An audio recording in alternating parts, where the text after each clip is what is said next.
Hi guys, this is कौस्तुभ दलाल और आज हम लोग बात करेंगे कि मुझे मेरा first placement internationally African companies में कैसे मिला। बात करते हैं कुछ उस हसीन लम्हों के बारे में जो 2013 में हुई थी और आज चल रहा है 2025 और मुझे ऐसा लगता है कि वो अभी तक मेरे ज़िंदगी के हसीन मोमेंट थे और वही चीज़ें मैं आपके साथ शेयर करना चाहूँगा। So guys, please like and subscribe to my channel, जिसमें हम लोग इसी टाइप के वीडियोस हमेशा पोस्ट करते हैं।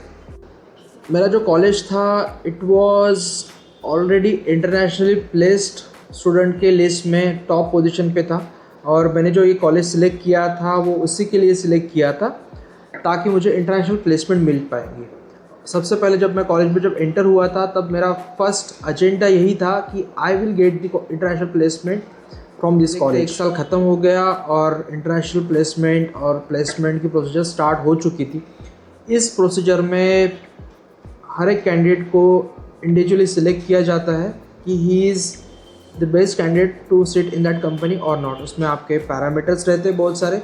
ये प्लेसमेंट एक सेल रहता है MBA कॉलेजेस में, जिसमें कैंडिडेट को शॉर्टलिस्ट किया जाता है और किस कंपनी में बैठना है उस हिसाब से प्लेसमेंट सेल काम करता है।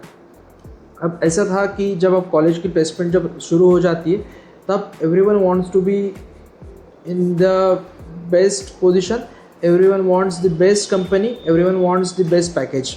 अब पैकेज के बारे में बात करेंगे तो I was not very keen and concern about the package. The thing is that I want to start the thing कि वहाँ जहाँ से मैं अपने आप को स्केल अप कर पाऊँ। अब स्केल अप करने के चक्कर में हम लोग ये सोचते हैं कि कोई भी कंपनी में जाके आप बैठोगे तो भी आपकी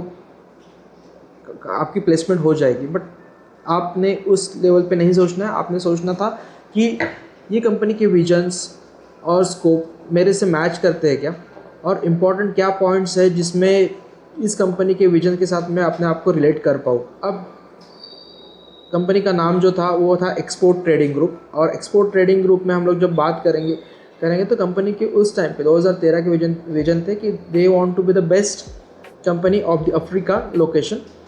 एंड मुझे एक इंटरनेशनल प्लेसमेंट मिल रही थी, अपॉर्चुनिटी मिल रही थी, तो मुझे इसमें बेस्ट परफॉर्म करना था। यही एक मेरा एजेंडा था। कॉलेज का जो प्लेसमेंट रहता है इसमें कंपनीज़ आप सिलेक्ट नहीं कर सकते हैं। इसमें ऐसा रहता है कि आपको जो भी कंपनीज़ आती हैं इसमें आपको बैठना पड़ता है। अगर आपका सिलेक्शन किसी दूसरी कंपनी में नहीं हुआ होगा तो आपको उस कंपनी में जाके बैठना ही पड़ता है। जब डिस्कस कर रहा था ये चीज़ें और कंपनीज़ का जब अफ्रीकन कंपनीज़ के बारे में जब डिस्कशन हो रहा था तब कॉलेज के जो कुछ प्रोफेसर्स थे उन्होंने बोला कि this is the best company. और उसके बाद फिर मैंने बहुत सारे रिसर्च किए उसके कंपनीज़ के बारे में, and it was a second most valued company of Africa. और मुझे लगा कि इस कंपनीज़ में मुझे बैठने की ज़रूरत है वैसे। और उन्होंने पहले बताया नहीं कि this is a elimination round. उन्होंने बोला कि हम लोग सारे लोगों को इंटरव्यू करवाएंगे और जो बेस्ट कैंडिडेट रहेगा हम लोग उनको सिलेक्ट करेंगे। अब हमको ये भी नहीं पता था कि वो कितने कैंडिडेट सिलेक्ट करना चाहते हैं। अब कैसा हुआ कि हम लोगों ने ये सोचा कि चलो हम लोग एप्टीट्यूड तो दे देते हैं, लेट्स सी कि कितना बेस्ट रहेगा अपना स्कोर, उस हिसाब से वो लोग सिलेक्ट करेंगे। अब मुझे इतना पता था कि मेरा एप्टीट्यूड बहुत अच्छा नहीं है और बहुत बुरा भी नहीं है। स्टिल लेट्स सी अपने एक नॉर्मल स्ट्रैटेजी और नॉर्मल टेंडेंसीज के बारे में बात करते हैं। तो उन्होंने जब एप्टीट्यूड की जो टेस्ट के रिजल्ट अनाउंस किए तब मुझे इतना पता चला कि उन्होंने सिर्फ 17 लोगों को सिलेक्ट किया है, बाकी के सारे लोग एलिमिनेशन प्रोसेस में निकल गए। अब मुझे ये इतना पता था कि ग्रुप डिस्कशंस नेक्स्ट प्रोसीजर थी उनकी कि ग्रुप डिस्कशंस करवाएंगे करके। अब मुझे ये डर था कि ग्रुप डिस्कशंस में ये लोग अराउंड 17 में से 17 लोगों को ना निकाल दे, क्योंकि इन्होंने जब राउंड्स लगाए थे तब सारे एलिमिनेशन राउंड लगा रहे थे ये लोग।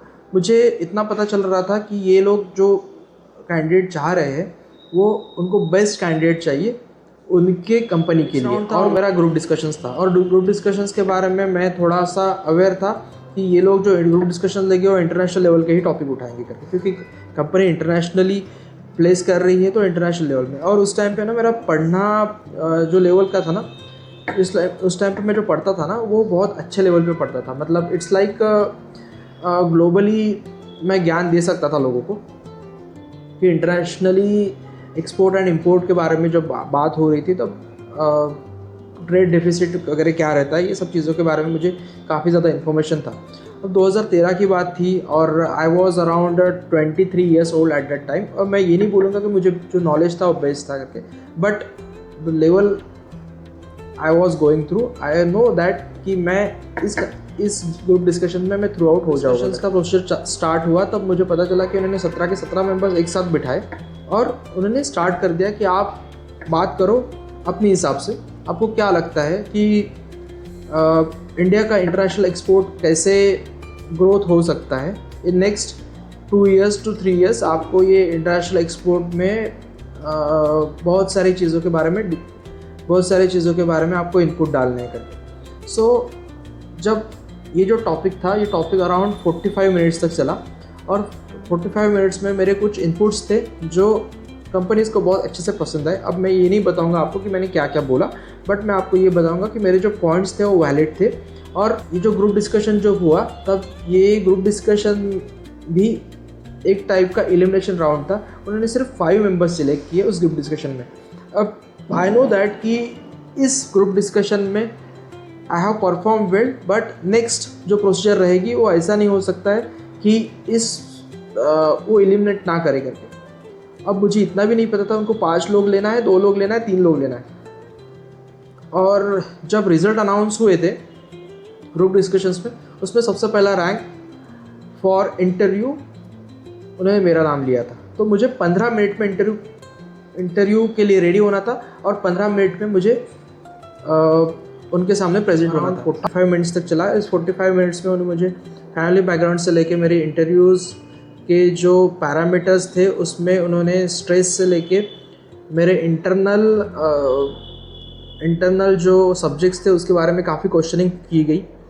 अब उन्होंने मुझे बोला कि आपका जो नॉलेज है, ये नॉलेज आप हमारे कंपनी में कैसे यूटिलाइज कर सकते हैं। स्ट्रैटेजी के बारे में मेरे से बात की कि सपोज़ आप एक जगह पे ऐसी जगह पे फंसे हो जहाँ पे कुछ भी अवेलेबल नहीं है और वहाँ से आपको सेल करवाना है, तो आप कैसे कर सकते हो, या फिर जहाँ से आपको बेस्ट चीज़ें वर्कआउट करने हैं तो कैसे आप कर सकते हैं। अगर ये वीडियो आपको वैल्यूएबल लगा होगा या फिर मैंने कुछ छोटी मोटी वैल्यू भी ऐड की होंगी आपके लाइफ में, please like and subscribe to my channel.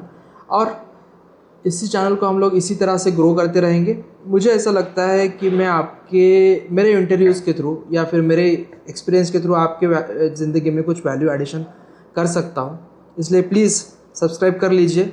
अगले बार मिलेंगे विथ नए टॉपिक के साथ, नए वीडियोज़ के साथ में। Thank you so much. Have a nice day.